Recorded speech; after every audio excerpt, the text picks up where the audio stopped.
Bonjour, aujourd'hui je vais faire une vidéo sur comment faire une lecture efficace, c'est-à-dire comment lire un texte, soit pour ensuite faire un examen dessus, soit simplement pour avoir une meilleure compréhension ou si c'est pour faire un travail dessus. Donc si vous êtes une des personnes qui lit, un peu comme moi, on lit et là après avoir terminé le chapitre, on ferme le livre et on se demande mais qu'est-ce que j'ai lu? Donc, si ça vous arrive de lire et soudainement, lorsqu'il est le temps de revenir sur le texte pour l'analyser ou pour faire un résumé ou pour faire un travail dessus et que là vous rouvrez, on dirait que c'est la première fois que vous voyez le texte. Donc, cette vidéo est pour vous. Je pense que cette vidéo est importante parce que pour d'autres qui sont comme moi, qui sont beaucoup plus habitués à faire des exercices de mathématiques ou des exercices de sciences, de physique, de chimie, etc. Parce que moi, dans mon parcours, j'ai d'abord fait la science, les sciences santé.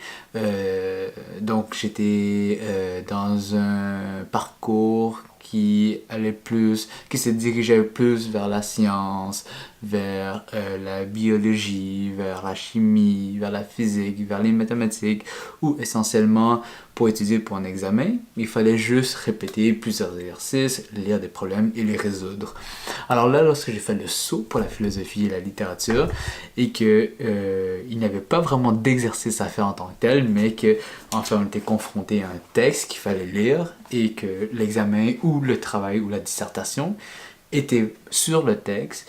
Alors là, il y avait toute une nouvelle méthodologie qui devait être impliquée pour étudier. Mon premier conseil pour vous, c'est de ne pas utiliser des surligneurs, mais au contraire d'inventer pour vous une méthode d'annotation. Je sais, il y a plusieurs personnes qui recommandent au contraire d'utiliser un surligneur, mais j'ai trouvé que au contraire, les gens qui utilisent un surligneur ont tendance de tout simplement surligner tout le texte. Alors, au lieu de lire une page blanche, une page normale, ils finissent par lire une page jaune, c'est tout. Donc, j'ai trouvé que souvent, lorsqu'on a un surligneur en main, on a tendance à tout surligner et finalement, au lieu d'avoir peut-être une seule phrase surlignée, il y avait une seule phrase qui n'était pas surlignée. Donc, ce que j'ai trouvé comme méthode qui était beaucoup plus efficace pour moi, c'est de créer ma propre annotation.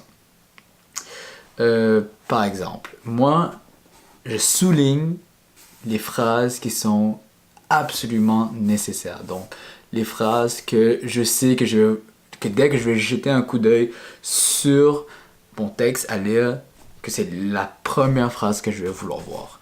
Que c'est les phrases clés absolument indispensables qui résument tout un paragraphe. Okay? Donc ça, c'est les seules phrases que je vais souligner. Et pour vous donner un exemple, si vous voyez sur cette page-là, je n'ai que cette phrase-ci qui est soulignée et plus loin, une phrase ici qui est soulignée. Ensuite, je fais un trait sur le côté de quelques lignes lorsque je juge que ces lignes-là sont importantes. Donc, je ne souligne pas toutes les lignes, mais je fais juste un trait au milieu. Donc, pour illustrer mon exemple, encore une fois, j'ai un trait là. Maintenant, ça, c'est lorsque c'est important. Parce que tout ce qui n'est pas qui n'a pas de ligne au fond, pour moi, c'est simplement soit l'auteur introduit son sujet, soit il donne des exemples, mais ça ne fait pas partie de son argument général. Ensuite, lorsque je fais cette ligne-là, mais que je mets une deuxième ligne à côté, ça veut dire que c'est super, super important.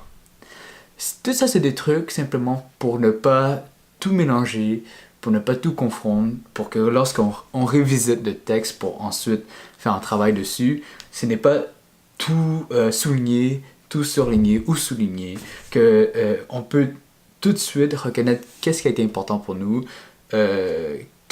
où sont placés les arguments majeurs, etc. Donc ça, c'est à faire pendant la première lecture. Mon deuxième tip pour vous, c'est d'écrire dans les marges Et ce que je veux dire par là, c'est dans des lieux où est-ce que vous allez mettre une barre à côté comme ça, comme ici. Dès que vous jugez qu'une place est importante, souvent l'auteur va essayer de le dire dans le plus de mots possible, ou que vraiment, à chaque fois, souvent, l'auteur va mettre plus de mots qu'il est nécessaire. Et ainsi, vous pouvez toujours résumer peut-être même tout un paragraphe ou plusieurs phrases en 2-3 mots. Par exemple ici, ce que j'ai écrit pour de là jusqu'à là, essentiellement, ce que l'auteur voulait dire, c'est le passé est toujours interprété. Oui, donc vous vous mettez vraiment le concept clé de tout un paragraphe. Comme ça fait que lorsque vous allez revenir dans le texte, vous n'avez même pas vraiment besoin de relire le texte. Vous pouvez juste regarder les annotations que vous avez mis à côté et tout de suite vous pouvez repérer les idées de l'auteur et à quelle page elles sont. Donc, sans même, voilà, ça c'est les 2 pages. Vous voyez que si, après ma première lecture, je revisite le texte et que je dois faire un travail dessus, ce serait impossible pour moi de relire le texte encore et encore et encore et encore. Au contraire, dès ma première lecture, parce que je fais ça en lisant le texte, j'annote déjà tout ce qui est important pour moi. J'écris des petits résumés, des petits concepts clés à côté. Et pour vous donner l'exemple, dans ces 2 premières phrases, dans les 2 premières pages, je veux dire, ce qui est important, c'est, encore une fois, le passé est toujours interprété. Ça, c'est à la première page. Un peu plus bas, je dis, le temps empêche la complète autosaisie du moi rationnel. Ça, c'est les 2 idées qui sont dans cette page. Donc, vous voyez, à peu près 15 lignes est résumé en 10 mots. Ensuite, à côté ici, j'écris « vie égale jamais toujours compris 100%. » Oui, n'importe quoi qui vous permet vraiment de repérer l'idée générale. Donc, bien sûr, n'écrivez pas un roman à côté non plus. N'écrivez pas, retranscrivez pas non plus toute la phrase de l'auteur à côté, mais simplement 2-3 mots pour vraiment donner l'idée générale de l'idée de l'auteur. Mon 3e tip pour vous, c'est de déjà tracer les liens dans le texte lui-même. Donc, pour donner un exemple de ce que je veux dire par là, ici, vous voyez que j'ai écrit « objection ». Donc, je marque déjà les points forts dans ce texte-ci. Il y a une objection faite ici.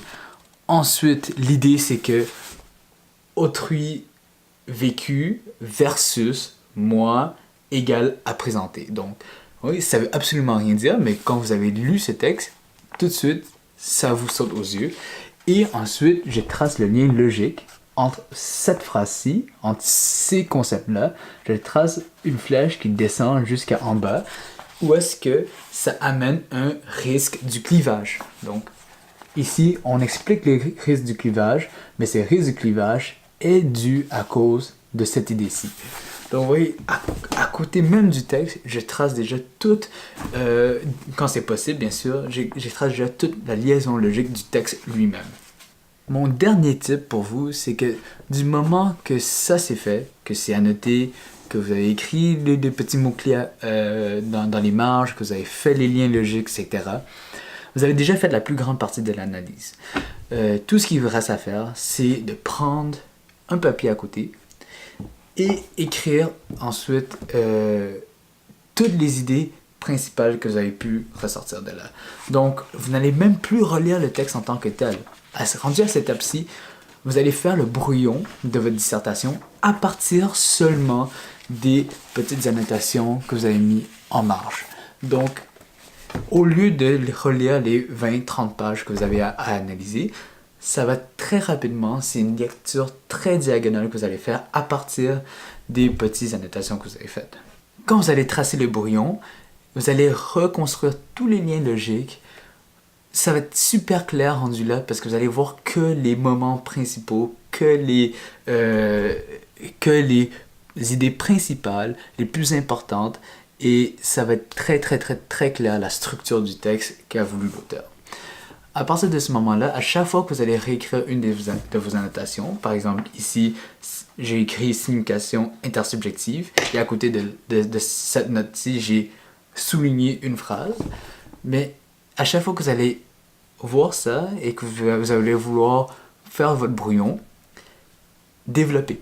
Donc, ne développez pas en réécrivant exactement le même texte, mais à partir de cette idée-ci de l'auteur, essayez de développer par vous-même en retraçant d'autres liens dans le texte, etc. Donc, faites comme si, dans le fond, le brouillon était presque exactement mot à mot ce que vous allez mettre dans le propre. Bien sûr, n'écrivez pas des phrases complètes, mais plutôt, ça devrait avoir l'air de ça. Donc, je dis qu'à la page 248 ici, la première idée, c'est ci. Ensuite, je développe. Voilà. Donner un exemple. La sensation, flèche, pour soi. Ce qui veut dire que la sensation est pour soi. Et là, je développe. Je fais une petite flèche en bas, je développe. En ce sens, prépare l'intersubjectivité. Donc, vous comprenez l'idée ici. C'est vraiment à partir de ce que vous avez déjà fait, vous retracez tous les éléments clés. Donc, 1, c'est la première idée qui apparaît. Ensuite, plusieurs idées vont découler de ça. Vous allez le voir vous-même dans votre texte. Dès que vous voyez que ça passe à autre chose, vous faites 2. Ainsi de suite. Donc, à chaque fois que vous allez faire ça, le propre de votre travail va être super facile. Toutes les idées vont être là. Vous allez presque plus jamais relire le texte 2, 3, 4 fois pour l'analyser. Vraiment, une lecture est assez par cette méthode-ci. Et bien sûr, à chaque fois que vous avez besoin de plus de clarification à partir de vos notes, le texte est toujours là. Quand vous avez besoin de citations pour votre travail, vous revoyez quel endroit parle de votre idée principale et tout de suite vous le notez, vous le mettez. Donc, en faisant ceci, pendant votre lecture, donc ça ne demande pas une deuxième revisite ou n'importe quoi, c'est vraiment pendant vos lectures, juste habituez-vous à ne pas tout souligner. Dernier exemple, voici, il y a toute une section ici qui parle essentiellement de voir. Donc, le seul mot que j'ai mis à côté, c'est voir. Vous voyez? Donc, quand quelqu'un qui n'a pas lu le texte voit vos annotations, on n'est pas supposé de comprendre. Si cette personne comprend, c'est que vous avez trop écrit. Par contre, la personne qui a lu ce texte regarde à côté et devrait tout de suite comprendre pourquoi c'est là. Ok? Donc, voilà pour mes trucs pour faire une lecture efficace. Si vous avez encore des commentaires ou si vous avez des questions, laissez-les en bas. Je vais bien sûr les regarder et tenter de mener la discussion plus loin. J'espère que ces quelques conseils vont vous aider parce que c'est vraiment cette méthode-ci qui m'a absolument aidé à comprendre mieux mes textes, à mieux me préparer et je pense que ça va vous aider aussi. Merci.